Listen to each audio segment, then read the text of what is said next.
Hi guys, welcome to Appu Universe. ಇವತ್ತು ಬಿಳಿ ಹೋಳಿಗೆ ಹೇಗೆ ಮಾಡೋಣ ಅಂತ ನೋಡೋಣ ಬನ್ನಿ. ಮೈದಾ ಹಿಟ್ಟು ತೊಗೊಂಡಿದ್ದೀನಿ, ಸ್ವಲ್ಪ ನೀರು ಹಾಕ್ಬಿಟ್ಟು ಈ ಹೋಳಿಗೆಗೆ ಕಣಕ ರೆಡಿ ಮಾಡ್ತಿರಲ್ಲ ಸೇಮ್ ಅದೇ ಥರನೇ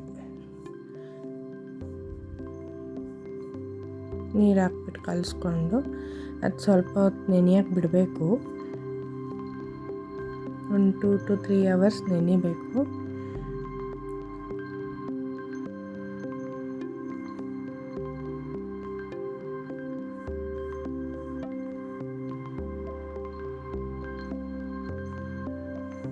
ಇಲ್ಲಿ ಒಂದು ಬಾಣಲಿಗೆ ಅಥವಾ ಒಂದು ಪಾತ್ರೆಗೆ ಒಂದು ಚಮಚ ನೀರು ಹಾಕ್ಕೊಂಡಿದ್ದೀನಿ. ನಾನಿಲ್ಲಿ ಒಂದು 15 ಕ್ವಾಂಟಿಟಿ ಆಗೋಷ್ಟು ಮಾಡ್ತಾಯಿದ್ದೀನಿ.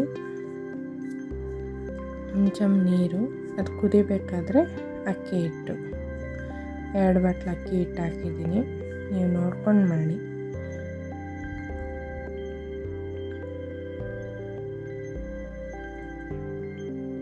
ರೊಟ್ಟಿಗೆ ಮಾಡ್ಕೊತೀವಲ್ಲ ಸರಿ ಆ ಥರ ಮಾಡ್ಕೊಳೋದು. ಬಟ್ ಇದನ್ನು ನಾದಬೇಕಾದ್ರೆ ಎಕ್ಸ್ಟ್ರಾ ಹಿಟ್ಟು ಹಾಕ್ಕೊಂಡು ನಾದೋ ಆಗಿಲ್ಲ. ಈಗ ಏನು ಮಾಡ್ಕೊಂಡಿರ್ತೀವೋ ಇಷ್ಟರಲ್ಲೇ ನಾವು ಮಾಡ್ಕೊಬೇಕು. ಈಗ ಇದನ್ನು ನೀಟಾಗಿ ನಾದ್ಕೊಬೇಕು. ಸ್ವಲ್ಪ ಬಿಸಿ ಇದ್ದಾಗಲೇ ನಾದ್ಕೊಂಡ್ರೆ ಚೆನ್ನಾಗಿ ಬರುತ್ತೆ. ಈಗ ಇಲ್ಲಿಗೆ ಎಕ್ಸ್ಟ್ರಾ ಹಿಟ್ಟು ಹಾಕ್ಕೊಳೋ ಆಗಿಲ್ಲ.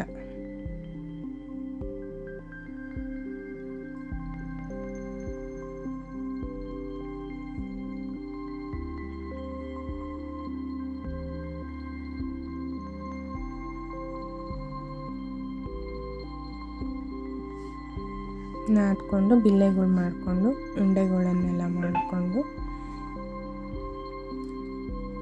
ಆಮೇಲೆಲ್ಲ ಸೇಮ್ ಪ್ರೊಸೀಜರ್. ಹೋಳಿಗೆ ಹೆಂಗೆ ಹೂರಣ ಒಳಗೆ ತುಂಬ್ತೀವೋ ಅದೇ ಥರ ಈ ಅಕ್ಕಿ ಹಿಟ್ಟಿಂದು ಇದನ್ನು ಹಾಕ್ಬಿಟ್ಟು ತಟ್ಟಕ್ಕೆ ಆಗ್ದಲೇ ಇದ್ದರೆ ಉದ್ಬೋದು. ನಾನಿಲ್ಲಿ ಉದ್ದು ತೋರಿಸಿದ್ದೀನಿ.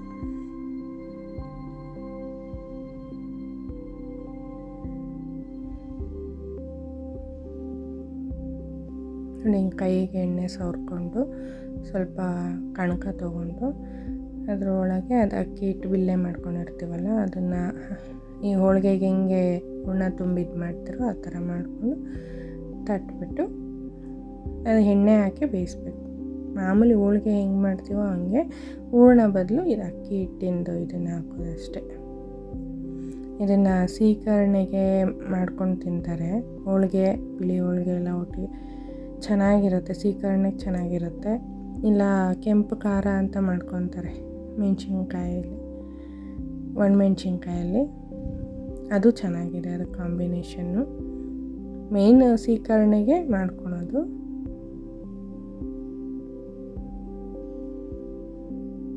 ಈಗ ಎಣ್ಣೆ ಹಾಕ್ಕೊಂಡು ಬೇಯಿಸ್ಕೊಳೋದು.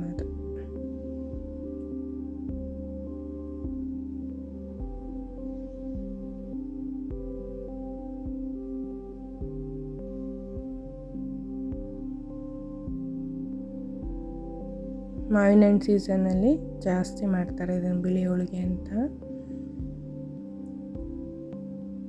ಇದು ಸ್ವೀಟಿಗೂ ಹೊಂದ್ಕೊಳುತ್ತೆ, ಖಾರಕ್ಕೂ ಹೊಂದ್ಕೊಳುತ್ತೆ. ನೀವು ಮನೇಲಿ ಟ್ರೈ ಮಾಡಿ. Thank you.